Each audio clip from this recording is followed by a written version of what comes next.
Welcome back mga kababayan sa Tagalog Crime Stories, kung saan ibinabahagi ko ang aking obsession sa true crimes at isinasalaysay ko ito sa Tagalog.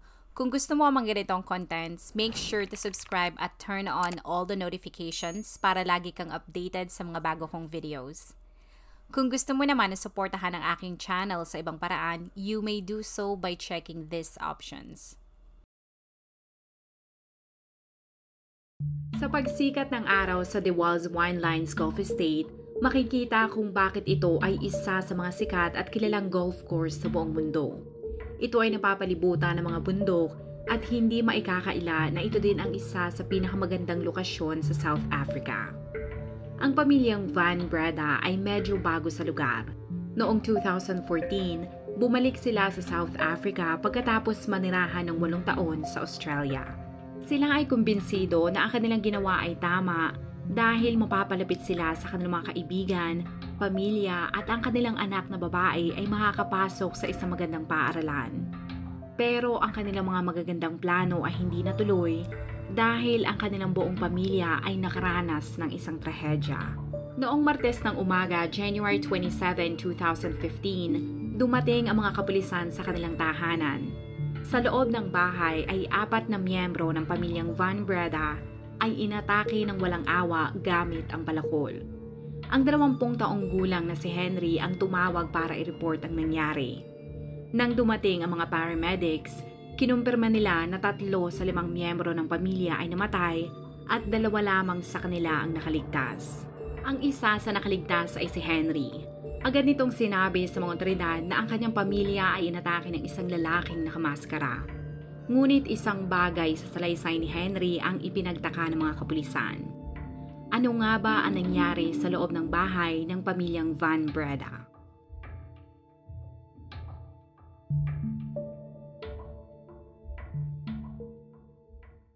Si Martin Van Breda ay isang matagumpay na negosyante na kilala dahil sa kanyang galing, diskarte at integridad pagdating sa kanyang negosyo. Siya ay nag-aral ng engineering sa Stellenbosch University at kinuha naman niya ang kanyang MBA sa Pretoria. Siya ay inilarawan ding praktikal, open-minded at sa galing niya sa negosyo ay mabilis siyang nagtagumpay sa buhay. Ang isa sa mga unang negosyong pinasok ni Martin ay ang vehicle tracking company na Netstar na isang teknolohiya na ginamit ng South Africa para ma-recover ang mga nanakaw na mga sasakyan. Noong 1990 ay pinakasalan ni Martin si Teresa na isang IT specialist na nagtatrabaho sa isa sa pinakamalaking bangko sa South Africa. Sila ay parehong ambisyoso at nakatuon ang lahat ng kanilang atensyon sa kanilang mga karera. Pero nang nabuntis si Teresa ay nagdesisyon itong maging full-time housewife. Ang kanilang pamilya ay nanirahan sa Waterkloof Heights na isa sa mga lugar kung saan nakatira ang mga mayayamang tao sa South Africa. Nang ibenta ni Martin ang kanyang kumpanyang Netstar sa tech giant na Altec, meron na agad siyang bagong idea sa susunod niyang negosyo.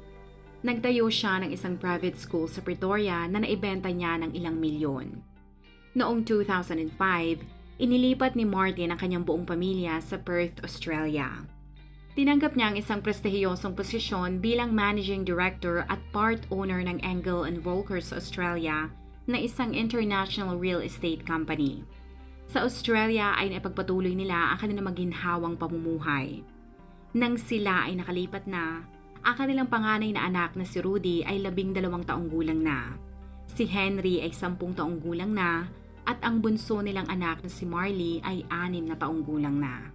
Ang mga bata ay hindi naman nahirapan na mag-adjust dahil maraming mga South Africans ang pinipiling lumipat sa Australia para takasan ang mararahas na mga krimen na nangyayari sa kanilang bansa. Ang panganay nilang anak na si Rudy ay isang matalinong estudyante. Bukod sa kanyang galing sa academics ay athletic din ito at mahilig sa sports. Marami siyang kaibigan at dahil sa lagi itong nakangiti, ang mga tao ay hindi natatakot na lapitan siya. Pagkatapos siya makagraduate sa isang exclusive boys school sa Perth, siya ay lumipat sa Victoria at doon ay nag-aral siya ng engineering sa University of Melbourne. Ang pangalawa nilang anak na si Henry ay kabaligtaran naman ni Rudy. Ito ay tahimik at hindi siya magaling sa sports. Ang tahimik na si Henry ay mas gusto ang mas maliit na grupo. Pero siya ay kilalang magaling sa math. Ang kanyang mga kaibigan ay tinawag siyang math whiz o math wizard. Tulad ni Rudy, nag-aral din si Henry sa Scotch College at pagkatapos ay pumasok ito sa University of Melbourne kung saan siya ay nag-aaral ng physics. Ang bunsong anak ni na Martin at Teresa na si Marley ay inilarawan na palangiti at sweet. Katulad ng kanyang mga kapatid na lalaki, ipinasok siya ng kanyang mga magulang sa Presbyterian Ladies College sa Perth, na magandang paaralan na nag-aalok na magandang edukasyon. Noong 2012 ay nagdesisyon sina Teresa at Martin na ipagbenta ang kanilang bahay sa Claremont para lumipat sa East Coast ng Australia. Ang mag-asawa ay nahihirapan dahil hindi nila makita ang dalawa nilang anak na lalaki sa layo ng paaralan ng mga ito. Sa Sunshine Coast sa Queensland sila nakakita ng bahay na binili nila sa halagang $2.5 Australian dollars. Kapag may mga pagkakataon ay dinadala ni Martin ang kanyang buong pamilya sa mga ski trips. Ngunit hindi nagtagal, ang ganitong setup ay hindi kinaya ng mag-asawa dahil pagkatapos lamang ng 8 taon, sila ay na-homesick. Ang mga taong nakakakilala sa kanila ay nagtaka kung bakit gusto ng mga itong bumalik sa South Africa dahil sa dumaraming krimen sa bansa. Pero kahit anong kumbinse ng mga ito, ay inilipat ni Martin ang kanyang buong pamilya pabalik sa South Africa. Para makasigurado na ang lugar na kanilang lilipatan ay ligtas, ginawa nila ang lahat para makahanap ng perpektong bahay para sa kanila. Hindi nagtagal, sila ay nakahanap ng bahay sa Western Cape at noong 2014, si Martin, Teresa at Marley ay opisyal na lumipat doon. Habang si Rudy at Henry naman ay nanatili sa Melbourne para tapusin ang kanilang pag-aaral. Ang kanilang napiling lugar ay kilala na tirahan ng mga estudyante na pumapasok sa Stellenbosch University. May mga gwardyang naka-duty ng 24 na oras. Ang lugar ay meron ding electric fence at ang 8 ektaryang lugar ay napapaligiran ng mga security cameras. Noong January 2015, ang lahat ng miyembro ng pamilyang Van Breda ay nagsama-sama sa South Africa. Noong panahon na yon ay nag-aaral si Marley sa isang private school sa Somerset West, habang si Henry naman ay huminto sa college at bumalik ito sa bahay ng kanyang mga magulang. Ayon kay Henry ay gusto niyang panandali ang tumigil sa pag-aaral para magpahinga. Ngunit sa pagdaan ng mga araw at buwan ay hindi na ito bumalik sa pag-aaral at nakontento na lamang na mabuhay sa allowance na ibinibigay sa kanya ng kanyang mga magulang. Noong parehong buwan na yon, si Rudy ay umuwi din sa South Africa para magbakasyon at siya ay nakatakdang umuwi sa Melbourne sa February. Noong gabi ng January 26, sama-samang naghapunan ang kanilang buong pamilya. Nang sumabit ang 9:00 ng gabi, tumulog na ang mag-asawang sina Martin at Teresa. Sina Rudy at Henry naman ay pumasok sa iisang kwarto na kanilang tinutulugan at sila ay nanood ng mga palabas sa kanilang mga laptop. Si Rudy ay natulog ng 11:00 ng gabi habang si Marley naman ay nasa kwarto niya. Pagsapit ng 12:00 ng umaga, tahimik na ang buong bahay at ang lahat ay tulog na. Pero 3 sa kanila ay hindi na magigising pa. What is your emergency? Yeah. I need an ambulance. Lots of. You need an ambulance? Yes, please. What's your name, sir? Henry van Breda. Can you please just send an ambulance or more than one ambulance to Desalter Winelands in Stellenbosch? And you, the patient? No. My family is someone attacked my family. Hey? Someone has attacked my family in my house. Okay, so you need the police or Well, ambulance. and an ambulance, please. Now, Yeah. who is injured? I think everyone. Everyone in your house. Everyone, 4 people. Yes. What are the injuries? Head injuries. Are they conscious? I don't think so. My sister's moving, but that's it. Suspects still on scene there, sir. Sorry? Are there any suspects on scene? No. They ran away. With what were they attacked? An axe. I think I blacked out and I've just woken up. Nang dumating ang mga kapulisan sa bahay ni Martin, sinalubong sila ni Henry sa labas. Ito ay humihit-hit pa ng sigarilyo at pagkatapos ay kalmado niyang sinabi sa mga otoridad na ang problema ay nasa taas. Ayon sa mga pulis, pagkapasok nila sa bahay ay agad tumambad sa kanila ang napakaraming mga talsik na mga dugo at sa tindi ng nangyari sa loob ay ang dugo ay tumutulo pa sa hagdanan na parang isang waterfall. Isang paramedic ang nagsabi na sa halos 4 na dekada niya sa kanyang trabaho, ang nangyari sa bahay ng mga Van Breda ay ang pinakamalalang krimen. Umakyat ang mga kapulisan sa second floor ng bahay at doon ay nakita nila ang bangkay ni Teresa. Sa tindi ng tama sa kanya ay nahati ang bungo nito. Sa tabi ng bangkay nito ay ang katawan ng bunso niyang anak na si Marley at sila ay nagulat dahil ito ay bahagya pang gumagalaw. Agad nilang tinawag ang medic para maisugod ito sa ospital. Ang huli nilang nakita ay ang bangkay na mag-amang sina Martin at Rudy na nakita sa kwarto na tinutulugan ni Rudy at Henry. Si Marley ay nakaligtas at nanatili sa ospital. Kahit meron siya mga tinamong sugat sa kanyang katawan ay nakaligtas din si Henry. Ang masamang pangyayari ay agad nakaabot sa pamilya ni Martin at Teresa. Si Andre na kapatid ni Teresa at asawa nito na si Sonia ay dinala ang kanilang pamangkin na si Henry sa kanilang bahay. Sa tindi ng nangyari sa pamilyang Van Breda, ang publiko ay agad na nawagan ng hustisya para sa kanila. Kaya ang mga kapulisan ay agad nakadama ng pressure para marisolba at maisara agad ang kaso. Sa unang araw pa lamang ng investigasyon, sigurado na ang mga investigador na ang nangyari ay isang inside job dahil wala silang nakitang palatandaan ng forced entry sa bahay. Ang mga security guards din ng lugar ay kinumpirma na gumagana ng maayos ang electric fence na nakapalibot sa kanilang lugar. Idinagdag din nila na wala silang mga nakitang mga tao na kasuspe-suspecha. Binalikan nila ang bahay ng mga Van Breda. Sa kanilang investigasyon ay lumalabas na walang mga nawawalang mga gamit. Sa second floor ay nakita nila ang ilan sa mga importanteng gamit ng pamilya, tulad ng laptops, cellphones at maging ang bag ni Teresa ay hindi man lang ginalaw. Kaya ang anggulo ng pagnanakaw ay isinantabi agad ng mga investigador. Sa pagdaan ng mga oras na iniimbestigahan nila ang bahay ay napakamot sa ulo ang mga investigador. Ang mga tanong tulad ng bakit papasok ang killer sa bahay tapos pupunta ito sa second floor at sasalakayin ang isang buong pamilya sa ganoong brutal na paraan. Ang ginamit sa pagpatay na palakol ay nakita nila sa loob ng bahay. Nang makausap nila ang kasambahay ng mga Van Breda na si Precious, sinabi nito na ang palakol na ginamit ay tila kamukha ng palakol nila na makikita sa pantry. Idinagdag niya na ang palakol na yon ay kailanmang hindi nila ginamit. Lumalabas na bukod sa palakol, ang salarin ay kumuha din ng isang kitchen knife para saktan si Henry.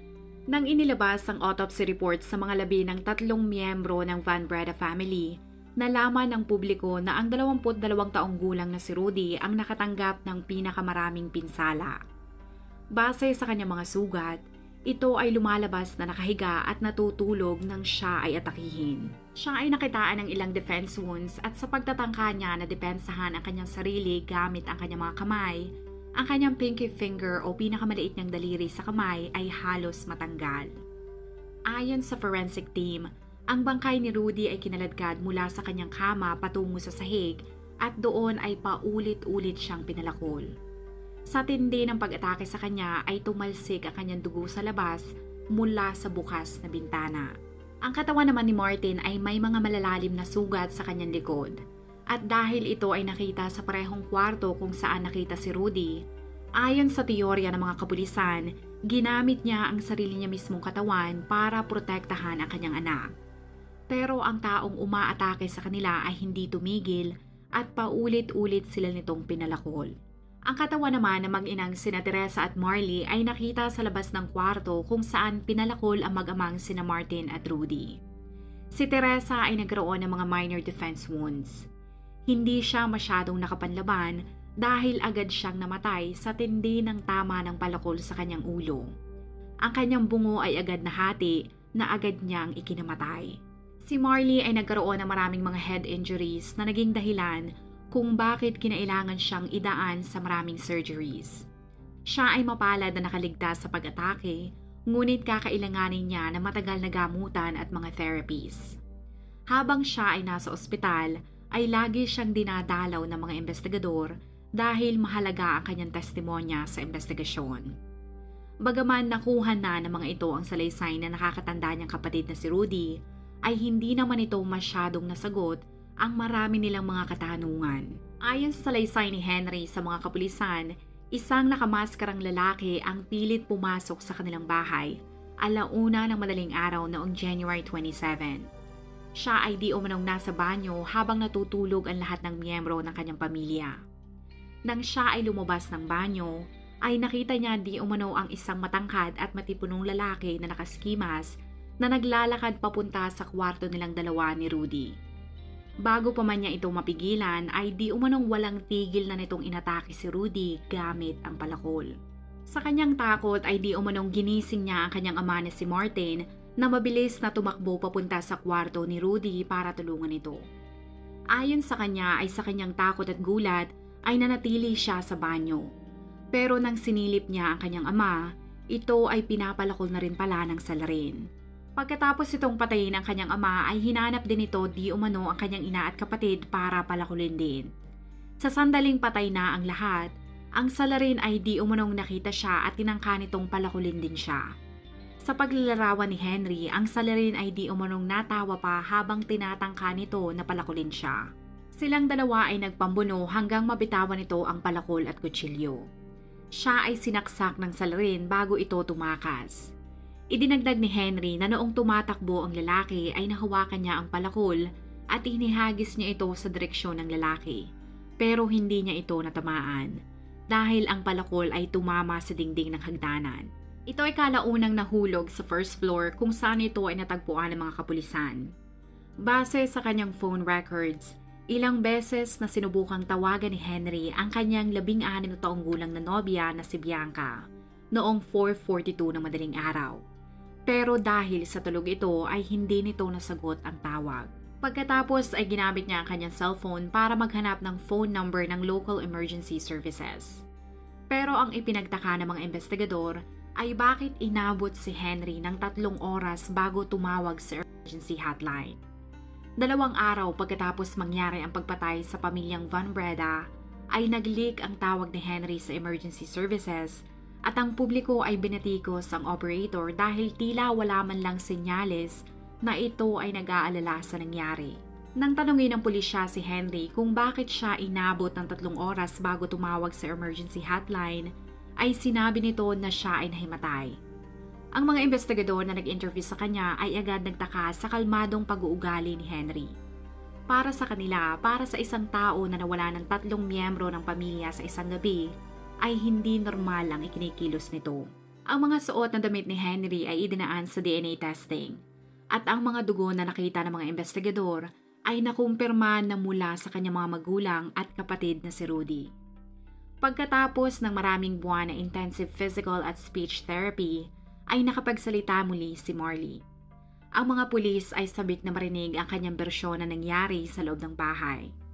Ngunit nang ang mga investigador ay dumating sa ospital, walang maalala si Marley sa pag-atake. Ang kapatid ni Teresa na sina Andre at asawa nito na si Sonia ay ang mga legal guardian ni Marley at Henry.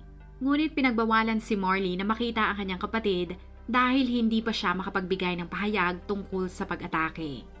Nang makalabas si Marley mula sa rehabilitation center, ay kinupkup siya ng kanyang tiyahin at tiyuhin at sa utos ng korte, si Henry ay inilipat sa guest house na hindi kalayuan sa bahay ng kanyang tiyahin.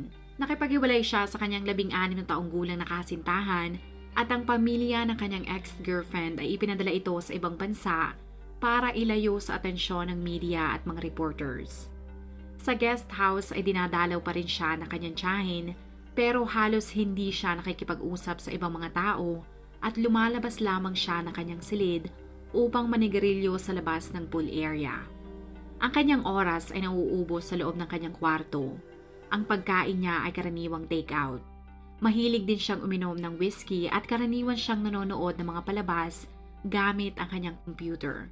5 buwan pagkatapos ng pagpatay sa 3 miyembro ng pamilyang Van Breda, pinahintulutan ng korte sina Henry at Marley na makita ang isa't isa. Ang doktor ni Marley ay nag-alala na kapag nakita nito si Henry ay mag-breakdown ang dalaga. Pero hindi ito nangyari. Ayon sa mga ulat, si Marley ay masayang makita muli ang kanyang kapatid. Siya ay nakarecover at nakabalik ito sa paaralan habang si Henry naman ay nag-enroll sa isang cooking school dahil gusto niya maging isang chef. Sa kabila ng mga suspecha sa kanya ay determinado si Henry na ipagpatuloy ang kanyang buhay. Hindi nagtagal ay nakilala niya si Daniel na kanyang kaklase. Noong una ay hindi alam ni Daniel kung sino at ano ang nakaraan ni Henry. Ang kanilang relasyon ay dokumentado ng mga reporters. Malimit silang sundan ng mga ito kahit saan sila magpunta. Pero ang dalawa ay walang pakialam. Nang malaman ni Daniel ang tungkol sa pagpatay na nangyari sa pamilyang Van Breda, hindi natinag ang kanyang suporta kay Henry. Kahit hindi umuusad ang kaso, ang hindi naman alam ng publiko ay malakas din ang kutob ng mga investigador na may kinalaman si Henry sa nangyari sa kanyang pamilya. Pero hindi nila ito basta-basta kayang damputin dahil kailangan nila ng matibay na ebidensya. May isa namang report na lumabas mula South Africa na si Henry ay adik sa tik na kilala din sa tawag na crystal meth o sa Pilipinas ay tinatawag na shabu. Sa report ay sinabi ng hindi nagpakilalang pusher na si Henry ay regular customer niya. Ang akusasyon na ito ay suportado din ng katotohanan na si Henry pala ay ipinasok sa isang exclusive rehabilitation center sa Cape Town pagkatapos niyang bumalik sa South Africa. Nang sumabog ang issue na si Henry ay drugista, ginawa ng media at mga reporters sa South Africa ang lahat para makontak ang mga kaklase at kaibigan nito sa Australia para hingin ang kanilang mga panig. Ang kanyang mga kaklase sa Perth ay nagpatunay at sumang-ayon sa report dahil sa kanilang eskwelahan pala, ito ay kilala sa palayaw na druggie. Mula Perth, lumipat ito sa Melbourne at doon ay binansagan din siyang druggie dahil ito ay lulong sa droga. Bukod sa problema nito sa ilegal na droga, si Henry ay nagkaroon din ng problema sa mga otoridad sa Melbourne na naging resulta ng pagkakasuspindi niya sa kanyang paaralan. Pero kahit ito ay may problema sa droga para sa mga investigador, ay hindi ito sapat para damputin ito dahil kailangan pa rin nila ng mas malakas na ebidensya na magdidiin dito. Kaya ang mga tanong na bakit ang physics students na tulad ni Henry na mula sa isang mayamang pamilya at tila nasa kanya na ang lahat ay kakayaning sirain ang kanyang buong pamilya. Merong mga chismis na kumalat na si Martin ay pinagbantaan si Henry na tatanggalan ito ng mana dahil lulong ito sa droga.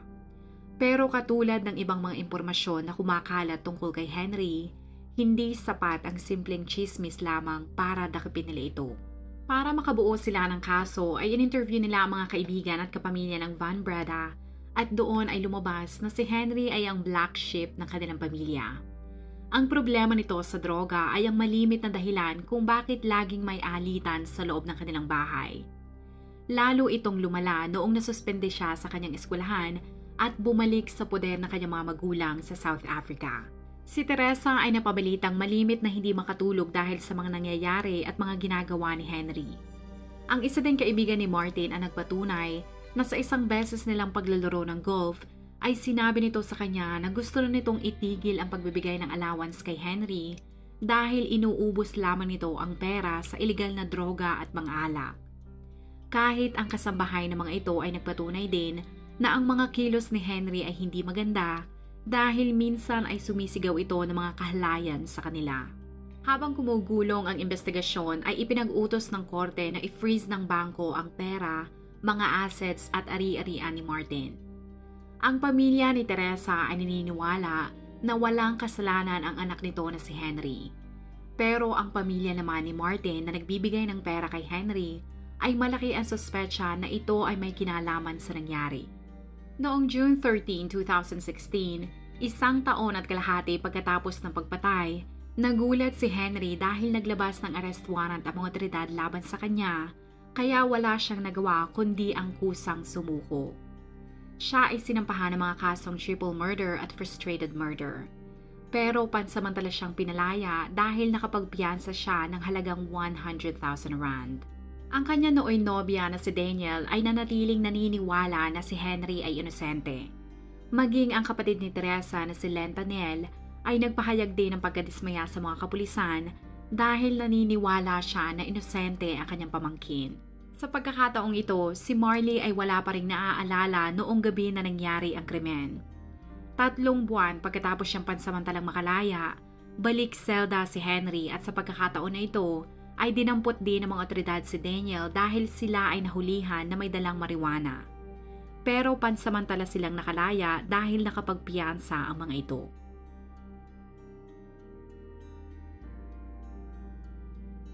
Ang paglilitis kay Henry ay nagsimula noong April 4, 2017 sa Western Cape High Court.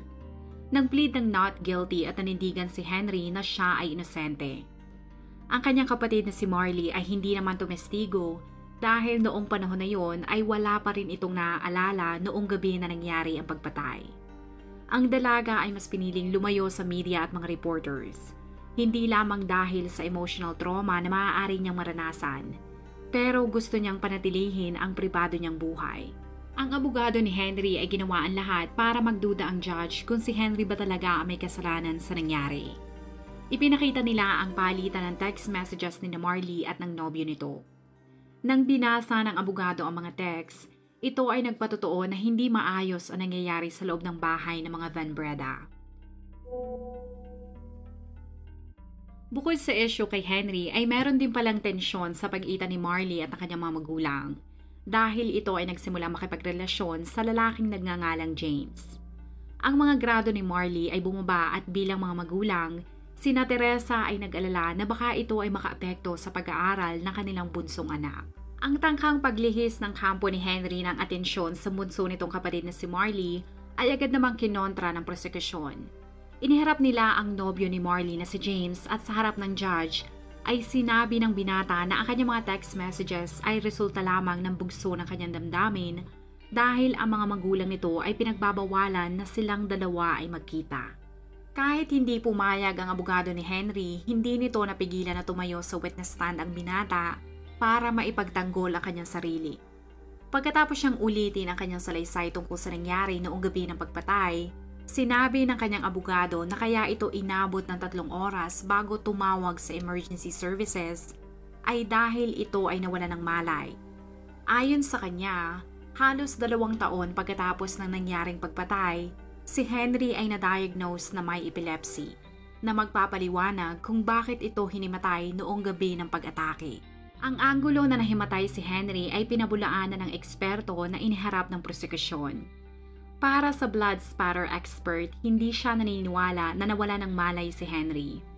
Ayon sa kanyang evaluation sa talsik ng mga dugo sa paligid ng di umanong tinulugan nito, ang anggulo ng tulo ng mga dugo ay hindi consistent sa direksyon kung saan siya ay nakahiga.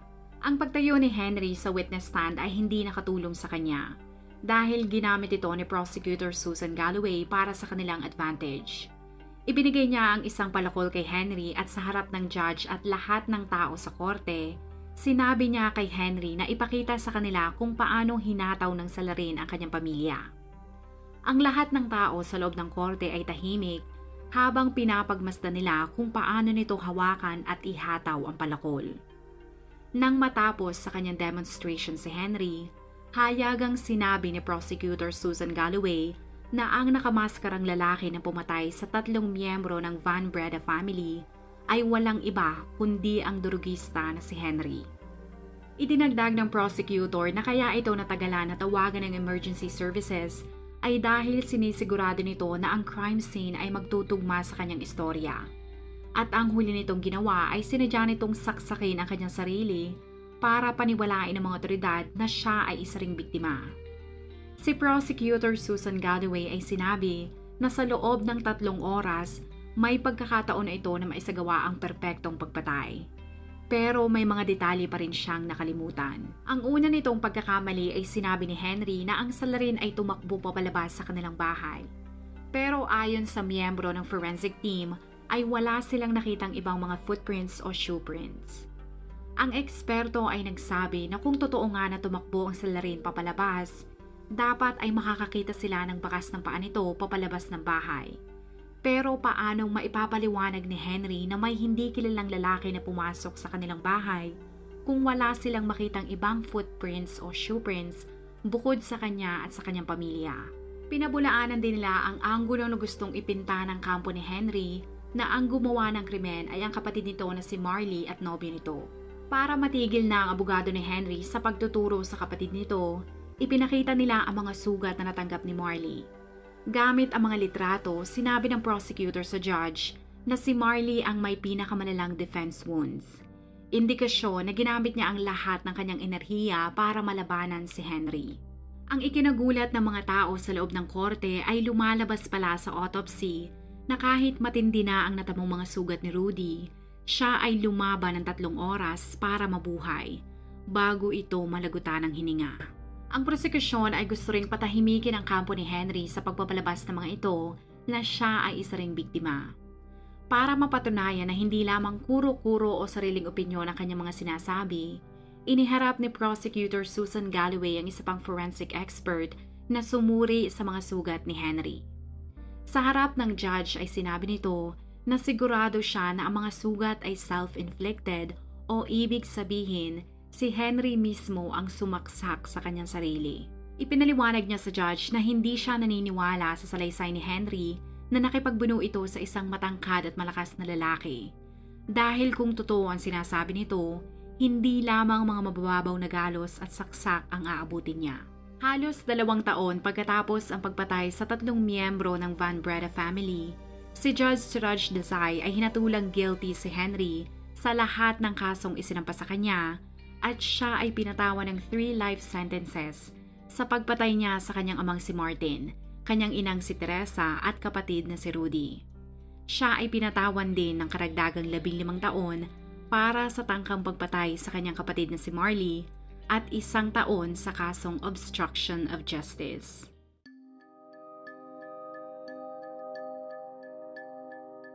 Noong November 2018, nag-appeal ang kampo ni Henry sa Supreme Court pero ito ay na-dismissed. Ang bahay na tinagurian ng media na House of Horrors ay maituturing pa ring isa sa pinakamagandang bahay sa Stellenbosch. Ito ay naipagbenta sa halagang 5.8 million rand na doble sa presyo noong ito ay nabili ni Martin. Si Marley ang tanging tagapagmana ng ari-arian ng buong Van Breda family na nagkakahalaga ng 200 million rand o $13.5. Pagkatapos ng paglilitis, ipinagpatuloy ni Marley ang pagkakaroon ng pribadong pamumuhay at nakipaghiwalay siya kay James.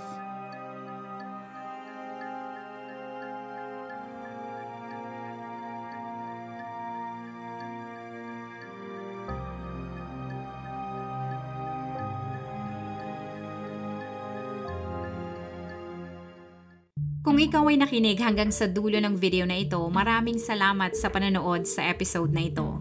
Please consider leaving a comment or i-like ang video na ito. At kung may kaso ka na gusto mong i-cover ko, please let me know. Magandang araw sa iyo, kabayan.